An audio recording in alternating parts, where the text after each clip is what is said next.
Perkenalkan, Intan Permatasari, S-Pharma PT. Assalamualaikum warahmatullahi wabarakatuh. Perkenalkan, nama saya Intan Permatasari. Beliau adalah Kepala Instalasi Farmasi Romani. Untuk saat ini, selama 3 bulan ini, saya menggantikan sebagai Kepala Instalasi Farmasi. Topik yang akan kita bahas dalam video kali ini adalah pelayanan farmasi di era new normal. New normal adalah tatanan, kebiasaan, dan perilaku yang baru berbasis kepada adaptasi untuk memudayakan perilaku hidup bersih dan sehat.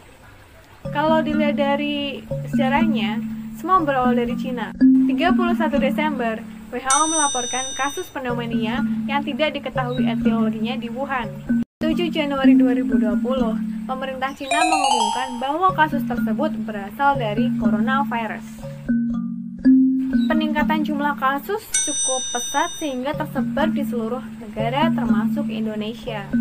Karena COVID-19 ini, semua harus dituntut untuk beradaptasi dengan kebiasaan baru. Semua tenaga medis termasuk instalasi farmasi. Instalasi farmasi itu adalah suatu unit di mana yang berhubungan semua dengan obat-obatan, baik itu mulai dari mengadakan, kemudian merencanakan, menyeleksi obat, kemudian menyimpan obat, kemudian mendistribusikan obat, dan juga pelayanan kepada pasien. Instalasi farmasi itu dibagi menjadi 3 bagian. Yang pertama adalah gudang farmasi, yang kedua ada instalasi farmasi rawat jalan, dan yang ketiga adalah instalasi farmasi rawat inap. Ini adalah Bu En. Assalamualaikum, nama saya Bu En. Ini adalah Ika. Hai, nama saya Ika. Saya sebagai tenaga teknis kefarmasian di bagian gudang farmasi.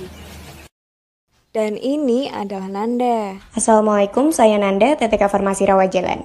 Mereka bertiga ini bekerja di bagian yang berbeda. Bu En udah berapa lama kerja di sini? Alhamdulillah, saya sudah 25 tahun bekerja di Rumah Sakit Romani. 25 tahun bekerja, Bu En sudah merasakan bedanya sekarang versus dulu sebelum adanya COVID-19. Perbedaan pekerjaan, kalau sebelum pandemi kita kan kalau tidak melakukan tindakan aseptis tidak pakai masker. Jadi masker itu dipakai pada saat melakukan tindakan aseptis saja. Tuh, tapi kalau sekarang kan masa pandemi kita harus protokol kesehatan, harus pakai masker terus cuci tangan. Beban kerjanya sama, cuman sistemnya aja sih yang beda. Kalau misalnya nih contohnya ada metrep atau seller, biasanya kan kalau sebelum COVID itu ya mereka kayak bertamu gitu sama di sini duduk nungguin SP-nya. Tapi karena sekarang COVID itu kan juga pembeliannya dibatasi ya. Jadi harus ACC dulu, jadi nggak bisa nunggu juga SP-nya. Jadi nunggu kayak di ACC sama direktur gitu. Sebelum bertugas di bagian pengentrian resep dan penyerahan obat, kami harus menggunakan sarung tangan, masker, alat pelindung wajah atau face shield. Nah, setelah dari bagian pengentrian resep dibawa ke bagian penyiapan obat. Di bagian penyiapan obat, setiap petugas yang bertugas harus menggunakan masker. Setelah disiapkan, obat diserahkan di bagian penyerahan obat. Nah, ini bagian yang sangat krusial karena berhubungan langsung dengan pasien. Tapi alhamdulillah, rumah sakit sudah memfasilitasi dengan adanya penghambat fiberglass untuk penghalang antara pasien dengan petugas farmasi. Dengan adanya fiberglass itu, petugas jadi menghambat komunikasi, tapi itu bukan masalah. Selain kita tahu Tuhan ada di mana-mana, yang kedua, hand sanitizer ada di mana-mana. Itu yang terjadi di Rumah Sakit Romani, farmasi pada khususnya. Mungkin sebagian orang merasa bahwa menunggu obat itu lama. Lalu solusi dari Rumah Sakit Romani sendiri apa?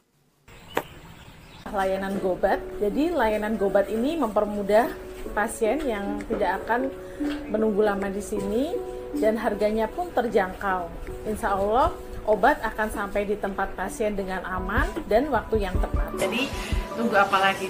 Langsung aja berobat apabila ada keluhan yang sekiranya membuat teman-teman itu tidak nyaman di tubuh teman-teman semuanya. Salam sehat semuanya. Wassalamualaikum warahmatullahi wabarakatuh.